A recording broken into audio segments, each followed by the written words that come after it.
Assalamualaikum, selamat pagi Bapak dan teman-teman sekalian.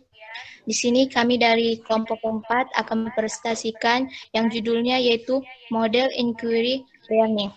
Dan di mana kelompok 4 ini yang terdiri dari saya Indah Purnamasari sebagai moderator dan teman saya Charmenita Preti Lumban Gaul dan Pelita Lumban Gaul dan yang terakhir yaitu Tarisa Maikula. Di sini kami akan mempresentasikan yang pertama yaitu pendahuluan yang dijelaskan oleh teman kita yaitu Charmenita. Untuk Charmenita, silakan menjelaskan. Baiklah, yang pertama, pendahuluan. Pembelajaran adalah proses interaksi peserta didik dengan pendidik dan sumber belajar pada suatu lingkungan belajar. Pembelajaran merupakan usaha sengaja, terarah, dan bertujuan agar orang lain dapat memperoleh pengalaman yang bermakna. Pembelajaran biologi di sekolah menengah diharapkan dapat menjadi wahana bagi peserta didik untuk mempelajari diri sendiri dan alam sekitar serta proses pengembangan lebih lanjut dalam penerapannya di kehidupan sehari-hari. Penting sekali bagi setiap guru memahami sebaik-baiknya tentang proses belajar siswa agar dapat memberikan bimbingan dan menyediakan lingkungan belajar yang tepat dan serasi bagi siswa. Dalam melaksanakan pembelajaran, ada beberapa metode, model, strategi, maupun pendekatan yang dapat diterapkan. Salah satunya yaitu model inquiry learning. Pembahasan lebih mengenai model inquiry learning akan dijelaskan pada slide selanjutnya.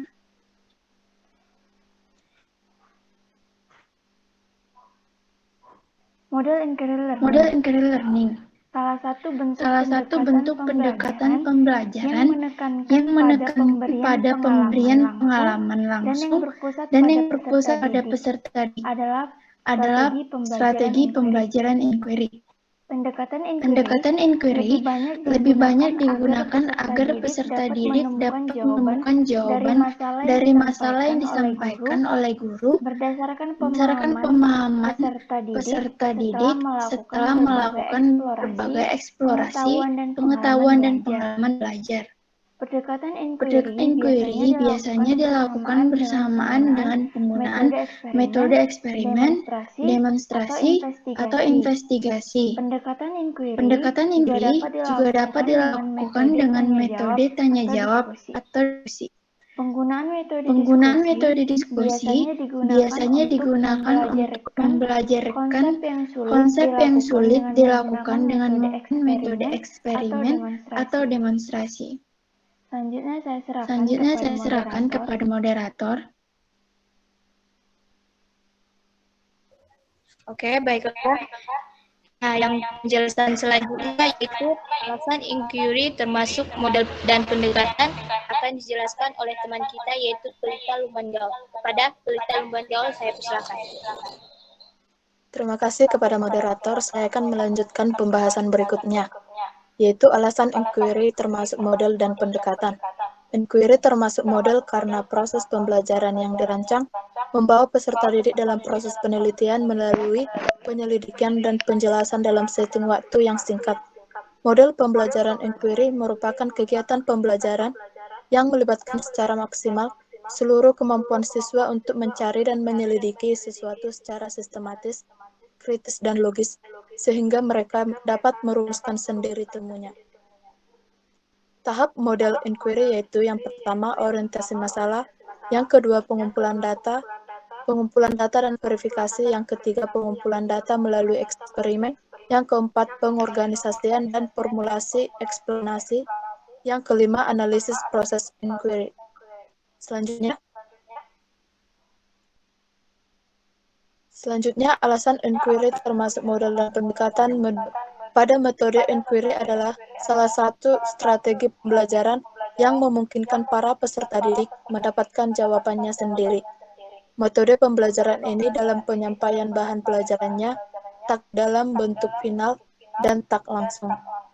Artinya, dalam metode inquiry, peserta didik sendiri diberi peluang untuk mencari, meneliti, dan memecahkan jawaban menggunakan teknik pemecahan masalah. Inquiry termasuk pendekatan karena pendekatan mengajar di mana siswa merumuskan masalah, mendesain eksperimen, mengumpulkan dan menganalisis data, sampai mengambil keputusan sendiri. Pendekatan inquiry harus memenuhi 4 kriteria, ialah kejelasan, kesesuaian, ketepatan, dan kerumitannya. Setelah guru mengundang siswa untuk mengajukan masalah yang erat, hubungannya dengan pokok bahasan yang akan diajarkan, siswa akan terlibat dalam kegiatan inquiry dengan melalui 5 fase, ialah pada fase pertama, siswa menghadapi masalah yang dianggap oleh siswa memberikan tantangan untuk diteliti. Yang kedua, pada fase kedua, siswa melakukan pengumpulan data untuk menguji kondisi sifat khusus dari objek teliti dan pengujian terhadap situasi masalah yang dihadapi. Fase 3, siswa mengumpulkan data yang memisahkan variabel yang relevan, berhipotesis, dan bereksperimen untuk menguji hipotesis sehingga diperoleh hubungan sebab akibat. Fase 4, merumuskan penemuan inquiry hingga diperoleh penjelasan, pernyataan, atau prinsip yang lebih formal. Fase 5, melakukan analisis terhadap proses inquiry, strategi yang dilakukan oleh guru maupun siswa. Analisis diperlukan untuk membantu siswa terarah pada mencari sebab akibat. Selanjutnya, dalam kegiatan pembelajaran di kelas sering dikombinasikan beberapa pendekatan sekaligus agar pembelajaran lebih efektif. Oleh karena itu, sulit mengatakan bahwa guru menerapkan pendekatan tertentu dengan melihat ciri atau karakter dominan langkah-langkah pembelajaran yang digunakan, sedangkan guru kelas yang mengajar bermaksud menggunakan pendekatan lainnya. Jadi perbedaan penafsiran mungkin saja terjadi karena perbedaan konseptual istilah.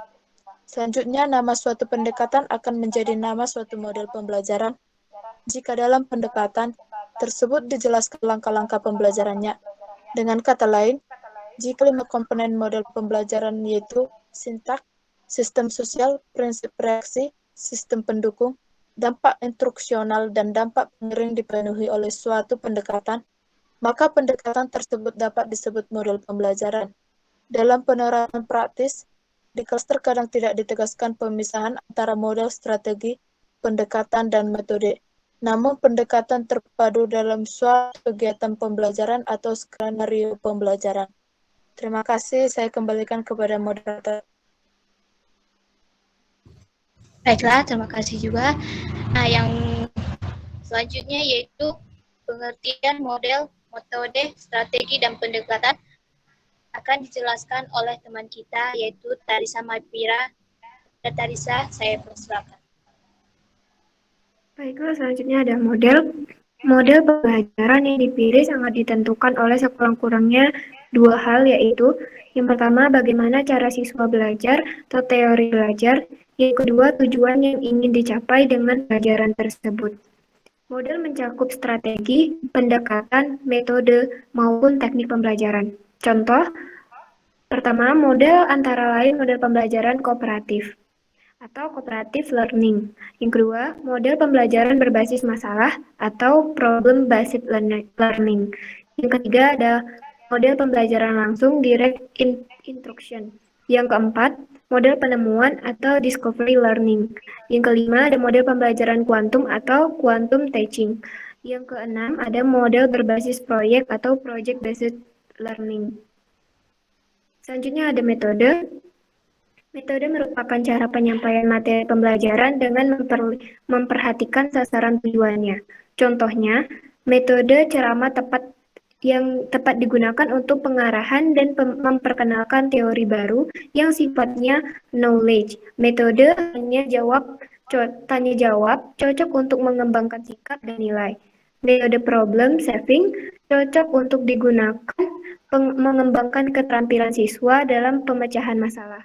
Penggunaan metode yang tepat untuk pencapaian tujuan pembelajaran yang tertentu akan menghasilkan proses pembelajaran yang efektif. Baiklah, selanjutnya ada strategi.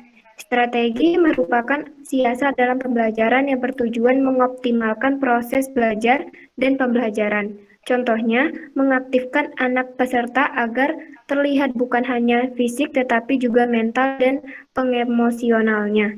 Guru mengkoordinir kegiatan belajar mengajar di kelas antara lain, memfungsikan metode sebagai alat pencapaian tujuan, merangkai berbagai komponen pembelajaran dan yang dapat memotivasi anak didik belajar. Dalam strategi terdapat beberapa pendekatan.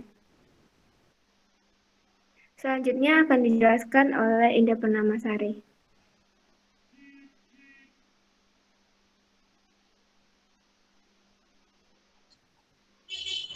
Baiklah, di sini saya akan melanjutkan.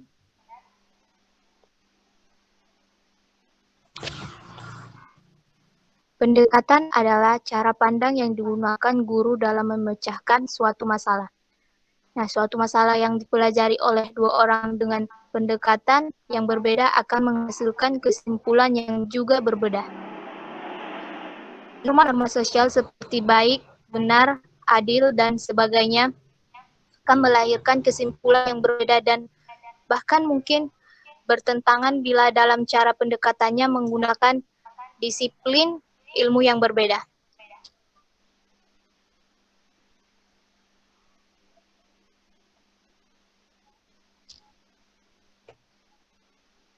Pengertian baik, benar, atau adil bila menggunakan pendekatan teori ekonomi tidak sama dengan baik, benar, atau adil.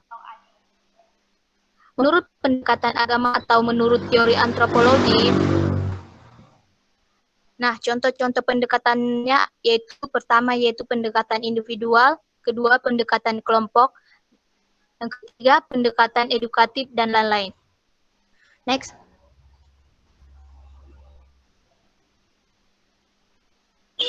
Ada model strategi, pendekatan, metode, dan teknik pembelajaran adalah atribut-atribut pembelajaran yang saling mendukung. Model merupakan suatu konsepsi untuk mengajar suatu materi yang harus didukung oleh strategi yang sesuai untuk pencapaian tujuan yang telah ditetapkan. Nah, strategi merupakan siasat untuk melakukan kegiatan pembelajaran, sedangkan metode adalah cara penyampaian bahan pelajaran. Metode sangat tergantung pada aspek tujuan yang akan dicapai, sasaran, atau peserta didik, kemampuan guru mengaplikasikan metode, penyediaan alat pembelajaran yang menunjang, dan sistem evaluasi. Teknik adalah keterampilan khusus dari pengembangan untuk metode lebih tajam. Menyiasati proses pembelajaran. Apabila antara pendekatan, strategi, metode, teknik, dan bahkan taktik pembelajaran sudah terangkai menjadi satu kesatuan yang utuh, maka terbentuknya apa yang disebut dengan model pembelajaran. Jadi, model pembelajaran pada dasarnya merupakan bentuk pembelajaran yang tergambar dari awal sampai akhir yang disajikan secara khas oleh guru. Dengan kata lain, model pembelajaran merupakan bungkus atau bingkai dari penerapan suatu pendekatan, metode, dan teknik pembelajaran. Next. Nah, di sini kesimpulannya dapat kami ambil, yaitu salah satu bentuk pendekatan pembelajaran yang menekankan pada pemberian pengalaman langsung dan yang terpusat pada peserta didik adalah strategi pembelajaran inquiry. Pendekatan inquiry lebih banyak digunakan agar peserta didik dapat menemukan jawaban dari masalah yang disampaikan oleh guru berdasarkan pemahaman peserta didik setelah melakukan berbagai eksplorasi pengetahuan dan pengalaman belajar. Nah, dalam kegiatan pembelajaran di kelas sering dikombinasikan beberapa pendekatan sekaligus agar pembelajaran lebih efektif. Oleh karena itu, sulit mengatakan bahwa guru menerapkan pendekatan tertentu dengan melihat ciri atau karakter dominan langkah-langkah pembelajaran yang digunakan, sedangkan guru kelas yang mengajar bermaksud menggunakan pendekatan lainnya. Jadi, perbedaan penafsiran mungkin saja terjadi karena perbedaan konseptual istilah. Selanjutnya, nama suatu pendekatan akan menjadi nama suatu model pembelajaran. Jika dalam pendekatan tersebut dijelaskan langkah-langkah pembelajaran, dengan kata lain, jika 5 komponen model pembelajaran yaitu sintaks, sistem sosial, prinsip reaksi, sistem pendukung, dampak instruksional, dan dampak penggiring dipenuhi oleh suatu pendekatan, maka pendekatan tersebut dapat disebut model pembelajaran. Nah, itulah kesimpulan yang dapat kami ambil. Nah, yang terakhir yaitu daftar pustaka dapat kita lihat di dalam PPT ini. Next. Oke, sekian presentasi